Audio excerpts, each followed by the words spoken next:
Hello everyone, here is your explanation of your children's picture books analysis assignment for this week.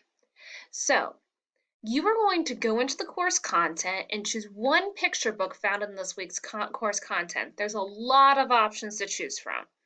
And as you work through this worksheet, you're going to refer to this handout. Handout has very in-depth explanations of aspects of children's literature. You will need to apply this knowledge to your assignment here.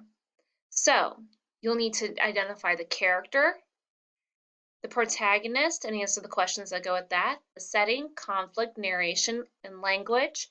Is it a didactic or idyllic story, and a topic? So you'll see that you're going to need to connect the characters, the setting, you know, all to this worksheet. So I will be seeing if you are applying this to your explanations here.